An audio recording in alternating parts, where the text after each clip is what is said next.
हमारी और आपकी चर्चा जो होगी इस पाठ में वह होगी रिंडरपेस्ट या मवेशी प्लेग। तो देखिए इसमें मुख्य रूप से बताया गया है कि अफ्रीकी लोगों में या विश्व के लोगों के द्वारा पहले क्या था कि बहुत ज्यादा लोग नौकरियों की तरफ या वेतन की तरफ आकर्षित नहीं होते थे। कारण उसके कुछ रहे, बात करेंगे आगे क्या क्या कारण रहे। पहले आपने सुना होगा अपने भी गांव की तरफ या अपने ही लोगों में बहुत सारे जो आप यदि बुजुर्ग लोगों के पास बैठते हैं तो वो कहते हैं, आपने उनसे एक बार पूछा होगा कि आपने सर्विस क्यों नहीं की, तो वो लोग बताते हैं आपको कि हमारे समय में सर्विस की कोई भी आवश्यकता नहीं थी। क्यों? क्योंकि हमारे पास कृषि ज्यादा थी, घर के ही कार्य बहुत सारे थे और खेतों में लोग काम करके अपने अनाज का उत्पादन करते थे और उसी को ग्रहण करते थे। बाजार की भी स्थिति बहुत ही दयनीय रहती थी। आज बाजारों में सभी प्रकार की वस्तुएं उपलब्ध हैं, लेकिन उस समय की बात करें तो उस समय बहुत ही सीमित वस्तुएं उपलब्ध होती थी बाजारों में, कुछ नाम मात्र की। ठीक है, तो इसीलिए लोगों को क्या था, पैसे की जरूरत बहुत कम होती थी, क्योंकि भाई बाजारों में चीजें सीमित हैं, कम ही खरीदारी करनी है, सामान ही नहीं है कि कोई खरीदेगा, तो क्या है उन्हें बहुत कम पैसे, और जब पैसे की आवश्यकता ही कम होगी तो लोग इधर उधर सर्विस क्यों करेंगे। ठीक है, तो पहले लोग क्या था, अपने खेतों में कार्य करते थे, उसी से अनाज का उत्पादन करते थे, जीवन निर्वाह भी उसी से होता था। लेकिन आज के डेट में हम देखते हैं तो आज क्या है, बाजारों की भरमार पड़ी है, नित नई नई वस्तुओं का आगमन हो रहा है, जिसकी खरीदारी करने के लिए हमारे पास क्या होना चाहिए, धन पर्याप्त मात्रा में उपलब्ध होना चाहिए। पर्याप्त धन उपलब्ध होने के लिए हमारे पास क्या होना चाहिए, एक ठीक ठाक रोजगार होना चाहिए। इसी के बारे में आज इस चैप्टर में हम बात करेंगे। यह आपका चैप्टर जो चल रहा है, चैप्टर 4, उसका पार्ट 2 है। देखिए आप में से बहुत सारे बच्चे ऐसे हैं जो ये कह रहे हैं कि सर हमें किताब नहीं मिल रही है या किसी तरह की समस्या हो रही है। तो चूंकि मैंने आपको जो वीडियो पढ़ाया है उसमें आपको पीडीएफ फाइल के रूप में किताबें आपकी मैंने उपलब्ध कराई हैं, फाइल आपको मिल गई होगी इसकी पहली वीडियो के साथ। आप उसे ओपन करें, आराम से उसे एक बार रीड कर लें। यदि आपको कुछ नहीं समझ में आता है, यदि कहीं समस्या हो रही है, तो आप वीडियो को प्ले करके आसानी से अपने कंफ्यूजन को दूर कर सकते हैं, क्योंकि इस वीडियो में आपको एक एक लाइन, एक एक शब्द, एक एक लेटर के आपको क्लियरेंस दी गई है, उसके भावार्थ को बताया गया है, शब्दों को समझाया गया है। आइए फिर हम शुरू करते हैं। आज देखते हैं रिंडरपेस्ट या मवेशी प्लेग। ये मुख्य रूप से एक डिजीज की बात करेंगे, हम एक बीमारी की बात करेंगे, एक समस्या की बात करेंगे। ठीक है, अफ्रीका में 1890 के दशक में रिंडरपेस्ट नामक बीमारी बहुत तेजी से फैल गई। मवेशियों में प्लेग की तरह फैलने वाली इस बीमारी से लोगों की आजीविका और स्थानीय अर्थव्यवस्था पर गहरा असर पड़ा। आजीविका की बात करते हैं, यानी जो लोग किसी कार्य धंधे में लगे हुए थे, तो जब कोई बीमारी फैलेगी तो क्या होगा, वो सभी कार्य और वह जो कुछ भी कर रहे होंगे, या फैक्ट्रियों की बात करें तो उसमें भी क्या होगा, लोग भयभीत होंगे क्योंकि बीमारी लगने की संभावनाएं बनी रहेंगी। तो इससे क्या होगा, फैक्ट्रियों में भी एक तरह से उत्पादन ठप हो सकता है या बहुत ही कम हो सकता है। देखिए, जब उत्पादन कम हो जाएगा तो बाजार में वस्तुएं कम उपलब्ध होंगी, वस्तुएं कम उपलब्ध होंगी तो लोगों को खरीदारी की आवश्यकता कम होगी, और खरीदारी की आवश्यकता कम होगी तो लोगों को धन व्यय करने की भी आवश्यकता क्या होगी, बहुत ही कम होगी। अब जब धन ही व्यय करने की आवश्यकता कम होगी तो क्या लोग किसी कार्य को करना चाहेंगे? नहीं करना चाहेंगे भाई, ठीक है। और अर्थव्यवस्था किसी की भी, आपको मैंने पिछले पॉइंट में पढ़ाया था, 2-3 कारणों पर निर्भर करती है।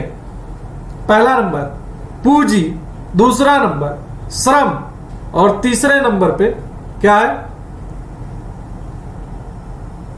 उसमें कार्य करने वाले बहुत सारे लोगों के द्वारा जो सेवाएं दी जाती।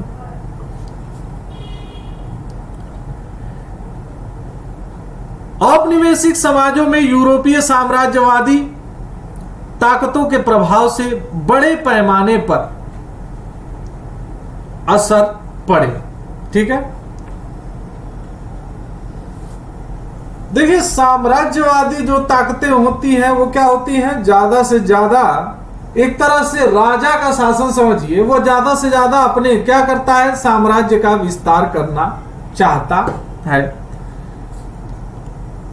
इसमें वह बहुत सारे युद्धों को लड़ता है और उसमें विजय प्राप्त करता है।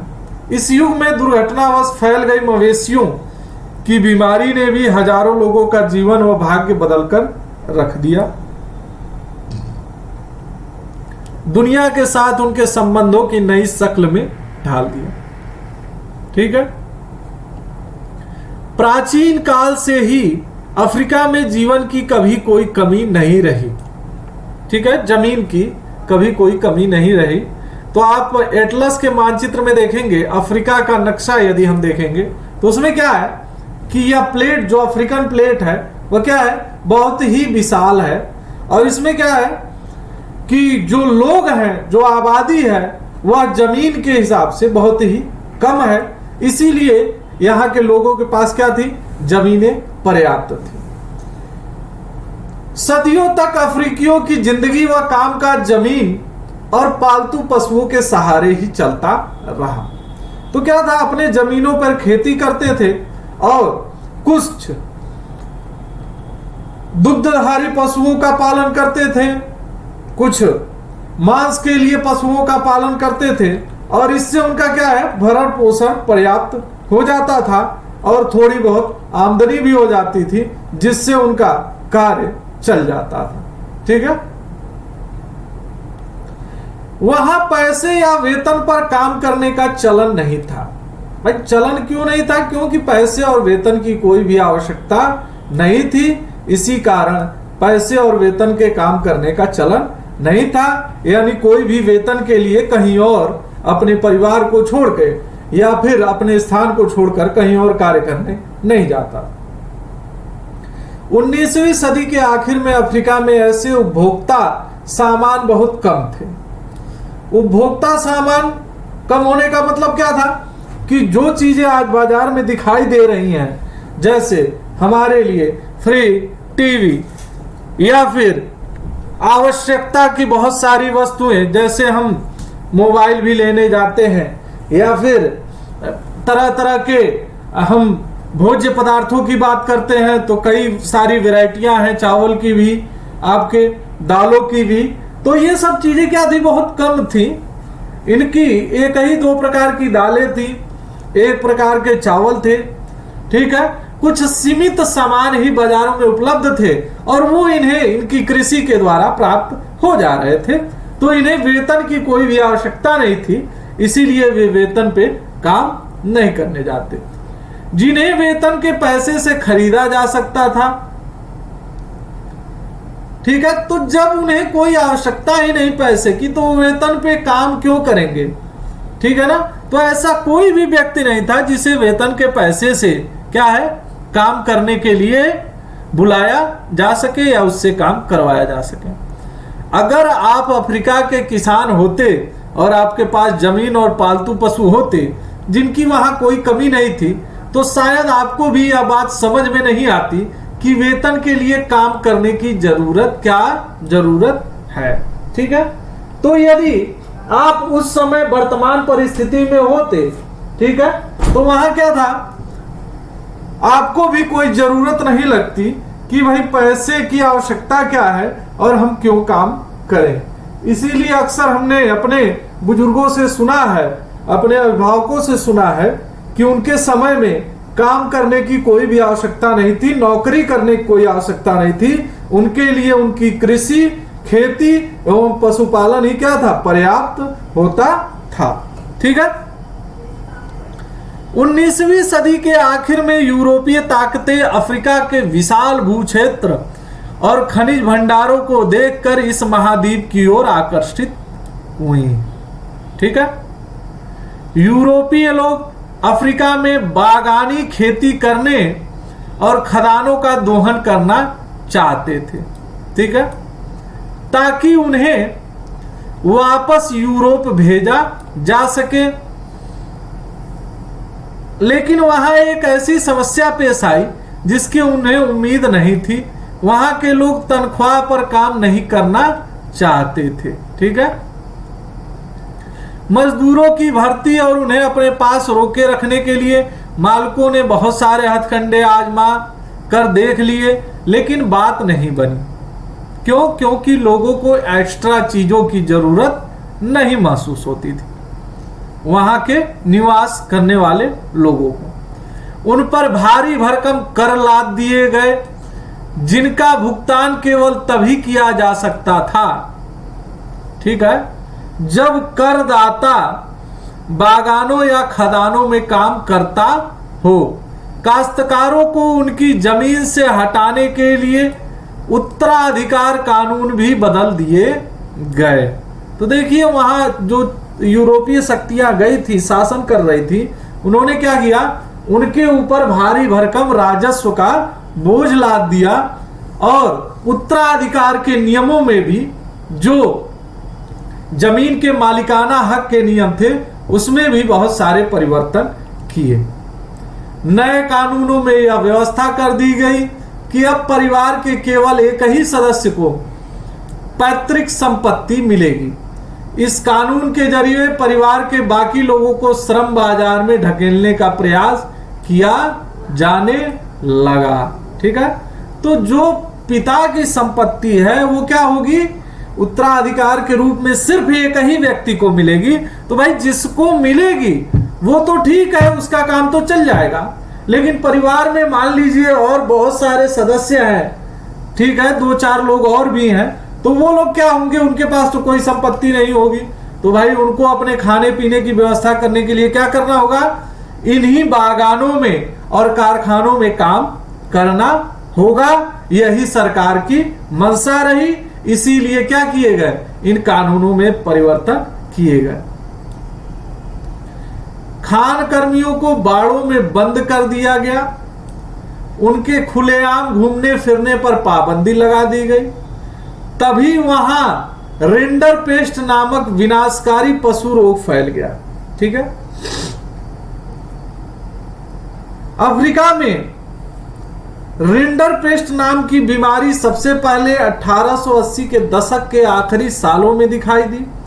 उस समय पूर्वी अफ्रीका, ठीक है, किसकी बात हो रही है, पूर्वी अफ्रीका में एरिट्रिया पर हमला कर रहे इतालवी सैनिकों का पेट भरने के लिए एशियाई देशों से जानवर लाए जाते थे। ठीक है, यह बीमारी ब्रिटिश आधिपत्य वाले एशियाई देशों से आए उन्हीं जानवरों के जरिए यहां पहुंची थी। अफ्रीका के पूर्वी हिस्से से महाद्वीप में दाखिल होने वाली यह बीमारी जंगल की आग की तरह पश्चिमी अफ्रीका की तरफ बढ़ने लगी। तो देखिए, अगर हम ये अफ्रीका का नक्शा मान लेते हैं, ठीक है, यहां पे यहाँ पे अगर अफ्रीका का नक्शा, तो बीमारी यहां से शुरू हुई और ये किधर बढ़ने लगी, ये पश्चिम की तरफ बढ़ने लगी, यानी इधर की तरफ। ठीक है, और बहुत तेजी के साथ बढ़ रही थी। 1892 में यह अफ्रीका के अटलांटिक तट तक जा पहुंची। ठीक है, तो 5 साल बाद यह केप अफ्रीका का दूर दक्षिणी हिस्सा, ठीक है ना, तक भी पहुंच गई। यहां तक भी 5 साल में ये क्या हुई, पहुंच गई। रिंडरपेस्ट ने अपने रास्ते में आने वाले 90% मवेशियों को मौत की नींद सुला दिया। कितने प्रतिशत? 90%। ठीक है ना।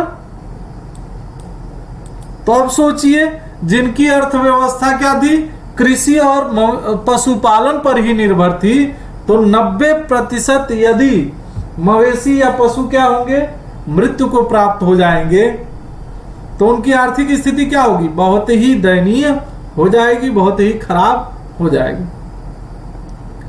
पशुओं के खत्म हो जाने से तो अफ्रीकियों के रोजी रोटी के साधन ही खत्म हो गए। अपनी सत्ता को और मजबूत करने तथा अफ्रीकियों को श्रम बाजार में ढकेलने के लिए वहां के बागान मालिकों, खान मालिकों और औपनिवेशिक सरकारों ने बचे खुचे पशु भी अपने कब्जे में ले लिए। बचे खुचे पशु संसाधनों पर कब्जे से यूरोपीय उपनिवेशकारों ने को पूरे अफ्रीका को जीतने व गुलाम बना लेने का बेहतरीन मौका हाथ लग गया था। यानी कितने बचे थे? 10% तो बचे थे, और ये भी 10% क्या हुआ, सरकार ने जबरदस्ती अपने कब्जे में ले लिए। तो अब लोगों के पास क्या था, जीने के लिए कोई संसाधन ही मौजूद नहीं था। तो अब लोग क्या करेंगे, ज्यादा से ज्यादा नौकरियों की तरफ भागेंगे और नौकरियों की तरफ क्या होंगे, आकर्षित होंगे। 19वीं सदी के दुनिया के अन्य भागों पर पश्चिमी आक्रमण और विजय के परिणामों की ऐसी ही और भी कहानियां देखी जा सकती हैं। ठीक है, तो ये एक था रेंडरपेस्ट और मवेशी रोग के बारे में। अब आइए देखते हैं भारत से अनुबंधित श्रमिकों का जाना, यानी क्या किया, जिन्हें बंधुआ बनाकर ले जाया जाता था जबरदस्ती। ठीक है, तो भारत से अनुबंधित, जिसे क्या कहते हैं, गिरमिटिया श्रमिकों को ले जाया जाना भी 19वीं सदी की दुनिया की विविधता को प्रतिबिंबित करता है। ठीक है, यह तेज आर्थिक वृद्धि के साथ साथ जनता के कष्टों में वृद्धि, कुछ लोगों की आय में वृद्धि और दूसरे के लिए बेहिसाब गरीबी, कुछ क्षेत्रों में भारी तकनीकी प्रगति और दूसरे क्षेत्रों में उत्पीड़न के लिए नए रूपों की इजाद की दुनिया थी। यानी जिनके पास पैसा था, जो खदानों के मालिक थे, वो क्या हो रहे थे, उन्हें तो पर्याप्त मात्रा में मजदूर और सर्विस करने वाले लोग मिल रहे थे, जिनके सहारे उनकी फैक्ट्रियां दिनों रात उत्पादन कर रही थी और उनकी आय लगातार बढ़ रही थी।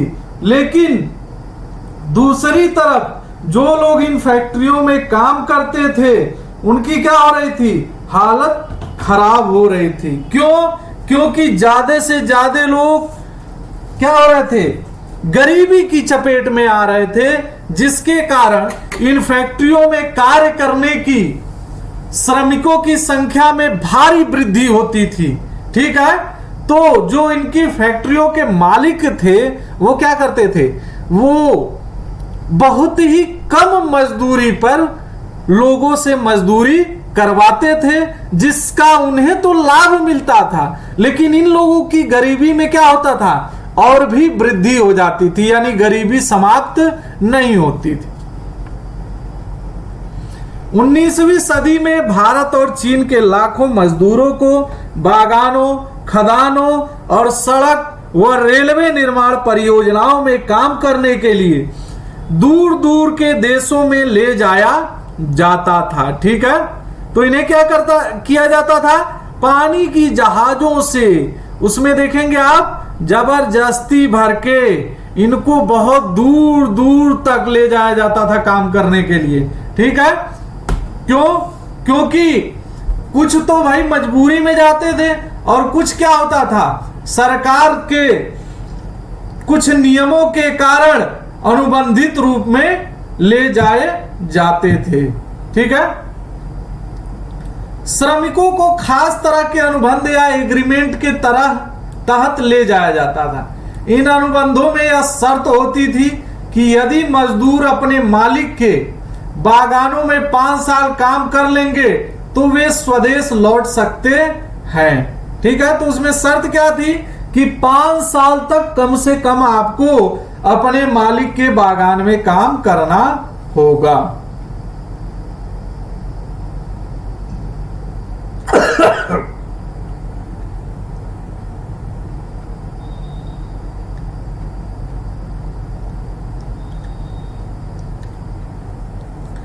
भारत के ज्यादातर अनुबंधित श्रमिक मौजूदा पूर्वी उत्तर प्रदेश, बिहार, मध्य भारत और तमिलनाडु के सूखे इलाकों से जाते थे।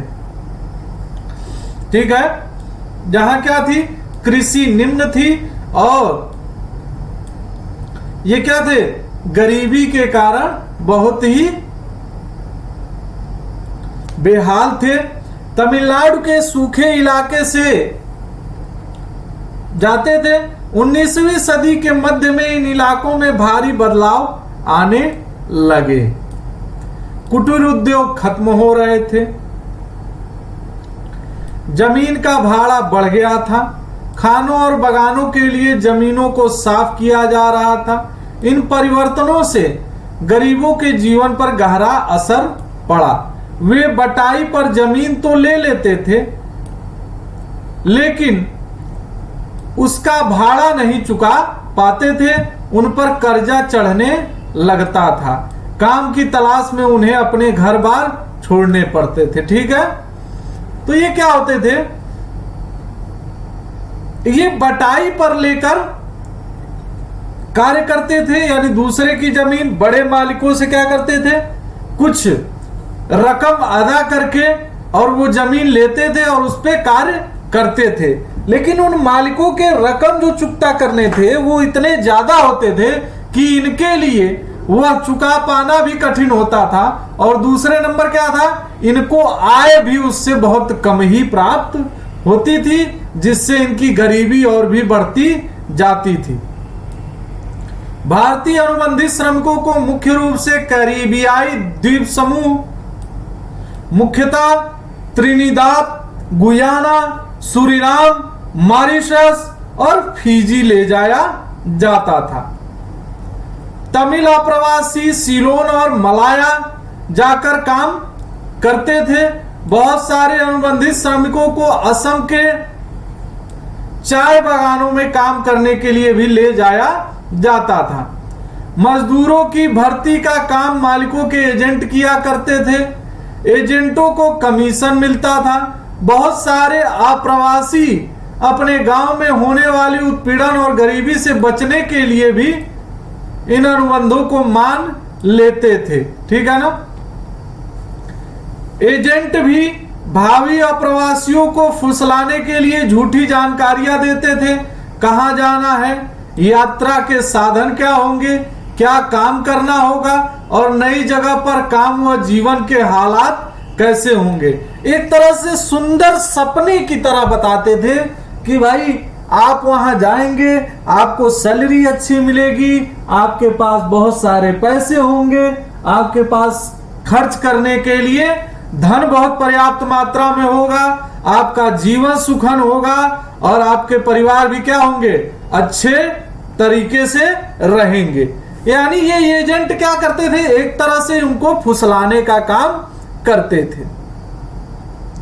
बहुत सारे अप्रवासियों को यह भी नहीं बताया जाता था कि उन्हें लंबी समुद्री यात्रा पर जाना है। यानी क्या कहा जाता था कि बहुत दूर नहीं जाना है, पास में ही जाना है और उनको यह दिलासा दिया जाता था कि वह बहुत जल्द ही वापस लौट आएंगे और उनके अपने परिवार के पास ही रहेंगे। यानी इनको वास्तविक स्थिति की जानकारी नहीं दी जाती थी कि इन्हें बहुत दूर जाना है, समुद्र की यात्रा करनी है और दूसरे देश को भी जाना है। ठीक है। अगर कोई मजदूर अनुबंध के लिए राजी नहीं होता था तो एजेंट उसका अपहरण तक कर लेते थे। 19वीं सदी की इस अनुबंध व्यवस्था को बहुत सारे लोगों ने नई दास प्रथा का भी नाम दिया है।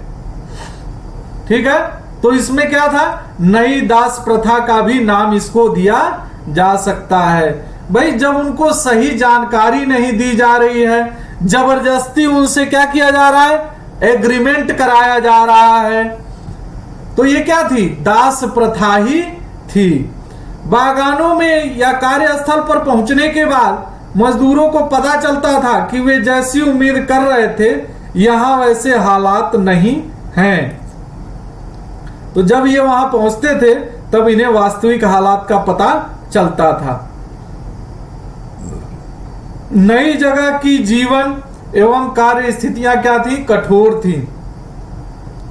मजदूरों के पास कानूनी अधिकार कहने भर को भी नहीं थे। इसके बावजूद मजदूरों ने भी जिंदगी बसर करने के अपने तरीके ढूंढ निकाले। बहुत सारे तो भागकर जंगलों में ही चले गए। अगर ऐसे मजदूर पकड़े जाते तो उन्हें भारी सजा दी जाती। बहुत ने अपनी पुरानी और नई संस्कृतियों का सम्मिश्रण करते हुए व्यक्तिगत और सामूहिक आत्माभिव्यक्ति के नए रूप खोज लिए। त्रिनिदाद में मुहर्रम के सालाना जुलूस को एक विशाल उत्सवी मेले का रूप दे दिया गया। इस मेले को होसे इमाम हुसैन के नाम पर दिया गया था। इसमें सभी धर्मों और नस्लों के मजदूर हिस्सा लेते थे। इसी प्रकार के रास्ताफारियानवाद नामक विद्रोही धर्म, जैसे जमैका के रैगे गायक बॉब मार्ले ने ख्याति के शिखर पर पहुंचा दिया, में भी भारतीय अप्रवासियों और कैरेबियाई द्वीप समूहों के बीच इन संबंधों की झलक दिखाई देती है। तो ये लोग वहां जाके क्या था, दूसरे संस्कृतियों से भी आपस में एक दूसरे से क्या हो गया, मिल गए और एक दूसरे के द्वारा एक सामूहिक उत्सवों का निर्माण किया, जिसे ये लोग खुशी और प्रसन्नता के साथ मनाने लगे।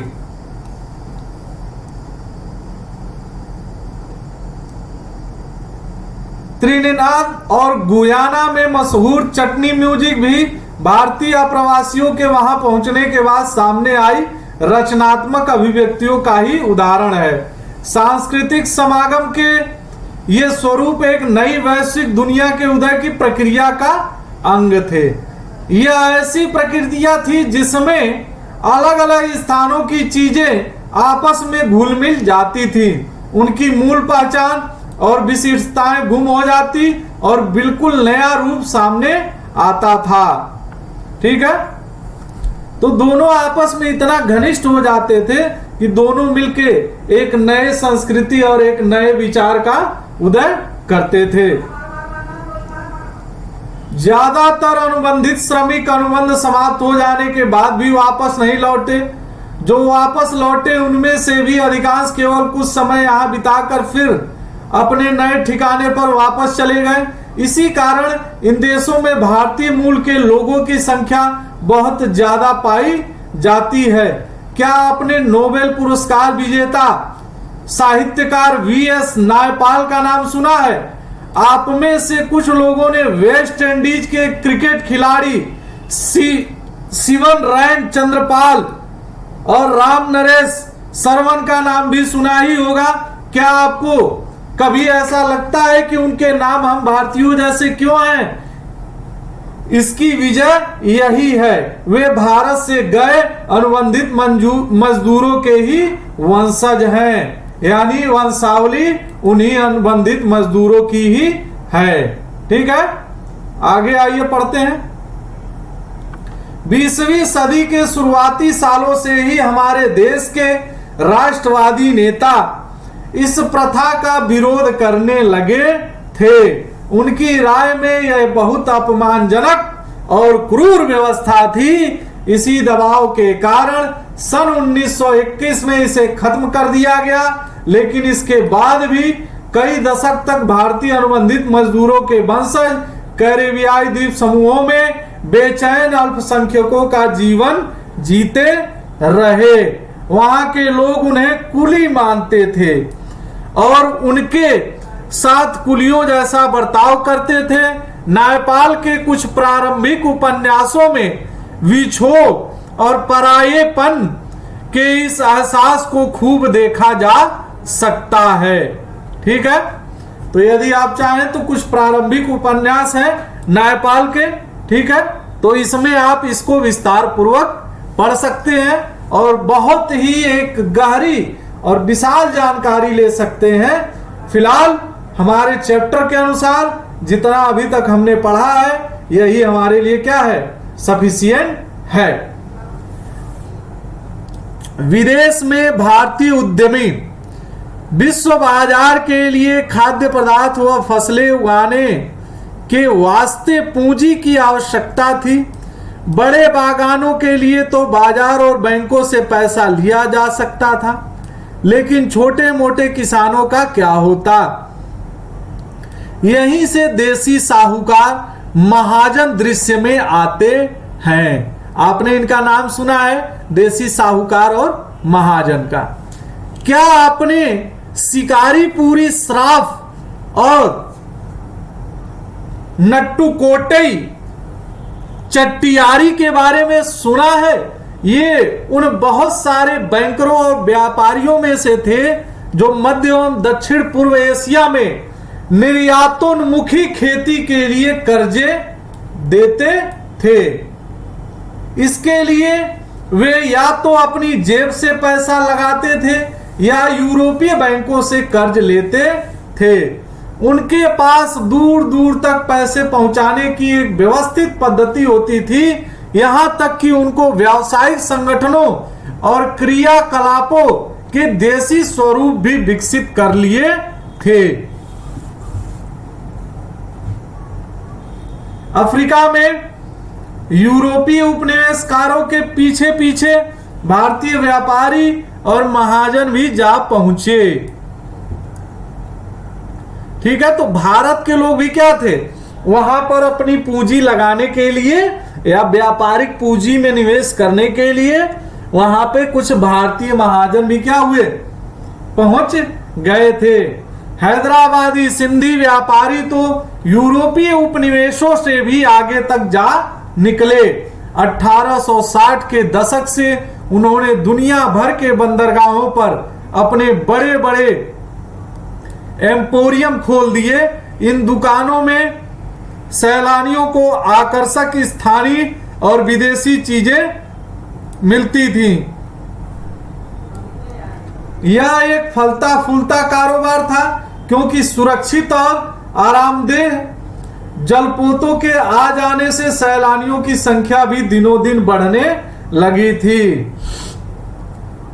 ठीक है, तो बहुत सारे लोग आते जाते रहते थे समुद्री यात्राओं के द्वारा। ठीक है, तो ये लोग अपनी एक शॉप वहीं पर रखते थे, एक दुकान बड़ी सी रखते थे और उसी पे क्या है, बहुत सारी विदेशी चीजों को भी अलग अलग देशों से मंगा के उस पे क्या करते थे, सेलिंग करते थे। भारतीय व्यापार, उपनिवेशवाद और वैश्विक व्यवस्था। भारत में पैदा होने वाली महीन कपास का यूरोपीय देशों को निर्यात किया जाता था।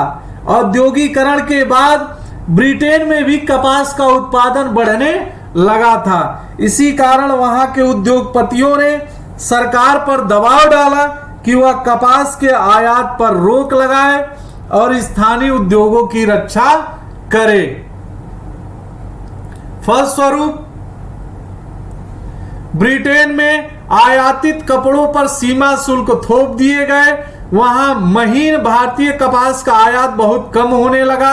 19वीं शताब्दी की शुरुआत से ही ब्रिटिश कपड़ा उत्पादक दूसरे देशों में भी अपने कपड़े के लिए नए नए बाजार ढूंढने लगे थे।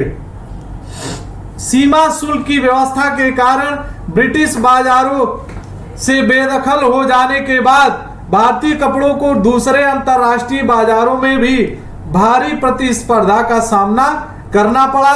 यदि भारतीय निर्यात के आंकड़ों का अध्ययन करें तो पता चलता है कि सूती कपड़े के निर्यात में लगातार गिरावट का ही रुझान दिखाई देता है। सन 1800 के आसपास निर्यात में सूती कपड़े का प्रतिशत 30 था। 1815 में घटकर यह 15% ही रह गया। तो देखिए यहां 1800 से 1815 यानी 15 वर्षों में क्या हुआ, 15% घट गया। यानी पहले तो 30 था, उसके बाद क्या हो गया, 15% ही रह गया। 1870 तक तो यह अनुपात केवल 3% रह गया। ठीक है ना। तो यहां देखिए 1870, ठीक है, तो ये कितना रह गया, 3% मात्र ही रह गया। तो फिर भारत ने किन चीजों का निर्यात किया?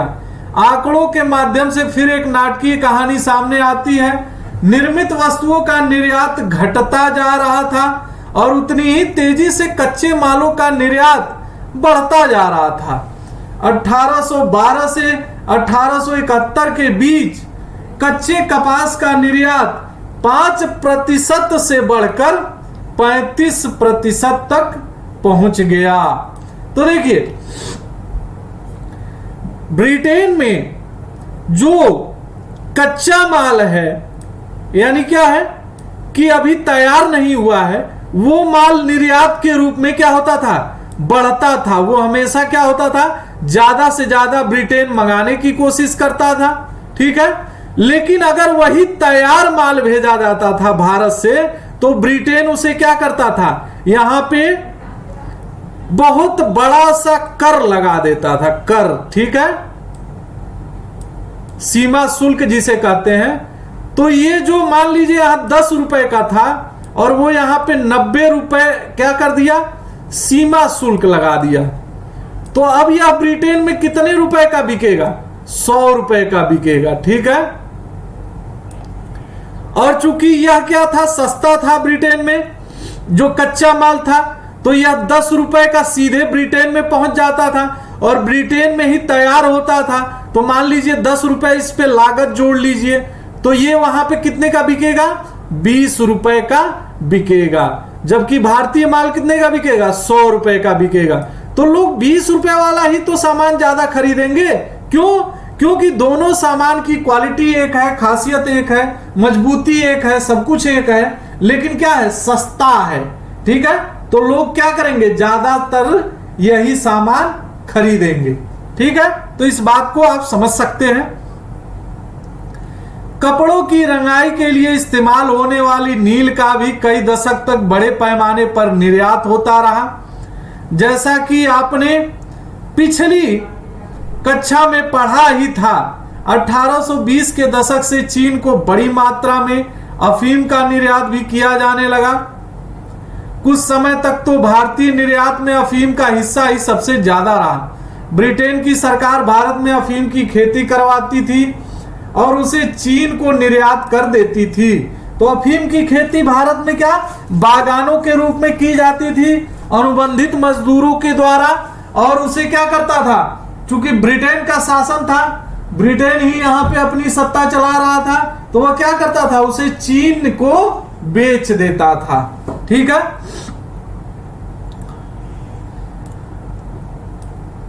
उसके बदले चीन से ही चाय और दूसरे पदार्थों का आयात किया जाता था। ठीक है, तो वहां बेच देता था, उसके बदले वहां से कुछ चीजें खरीद के सस्ते दामों पर मंगा लेता था। 19वीं शताब्दी में भारतीय बाजारों में ब्रिटिश औद्योगिकरण उत्पादों की बाढ़ ही आ गई। भारत से ब्रिटेन और शेष विश्व को भेजे जाने वाले खाद्यान्न व कच्चे मालों के निर्यात में इजाफा हुआ। ब्रिटेन से जो माल भारत भेजा जाता था उसकी कीमत भारत से ब्रिटेन भेजे जाने वाले माल की कीमत से बहुत ही ज्यादा होती थी। भारत के साथ ब्रिटेन हमेशा व्यापार अधिशेष ही अवस्था में रखता था। इसका मतलब कि आपसी व्यापार में हमेशा ब्रिटेन को ही फायदा रहता था। ठीक है, तो ब्रिटिश शासन था, तो ब्रिटिश लोग क्या करते थे कि यहां से जो माल जाता था और ब्रिटेन से जो माल आता था, इन दोनों के लिए इस तरह के नियम और कानून बनाए थे कि यहां से जाने वाला माल क्या हो, सस्ता से सस्ता ब्रिटेन पहुंचे, और ब्रिटेन से आने वाला माल यहां पे जो पहुंचे वो क्या हो, महंगा हो या महंगे से महंगा हो। ठीक है ना, इससे क्या होगा, फायदा सिर्फ ब्रिटेन को ही होगा। ब्रिटेन इस मुनाफे के सहारे दूसरे देशों के साथ होने वाले व्यापारिक घाटे की भरपाई कर लेता था। बहुपक्षीय बंदोबस्त ऐसे ही काम करता है। इसमें एक देश के मुकाबले दूसरे देश को होने वाले घाटे की भरपाई किसी तीसरे देश के साथ व्यापार में मुनाफा कमाकर की जाती है। ब्रिटेन के घाटे की भरपाई में मदद देते हुए भारत ने 19वीं सदी की विश्व अर्थव्यवस्था का रूप तय करने में एक अहम भूमिका अदा की थी। ब्रिटेन के व्यापार से जो अधिशेष हासिल होता था उससे तथाकथित होम चार्जेज, देशी खर्चे का निपटारा होता था। इसके तहत ब्रितानी अफसरों और व्यापारियों द्वारा अपने घर में भेजी गई निजी रकम, भारतीय बाहरी कर्जे पर ब्याज और भारत में काम कर चुके ब्रितानी अफसरों की पेंशन शामिल थी। ठीक है ना, तो यहां से जो अफसर रिटायर होके जाते थे ब्रिटेन को, उन्हें क्या किया जाता था, यहां से जो पैसा फायदे के रूप में प्राप्त होता है उससे उनको पेंशन दी जाती थी और बहुत सारे यहाँ के सरकारी खर्चों को भी निपटाया जाता था।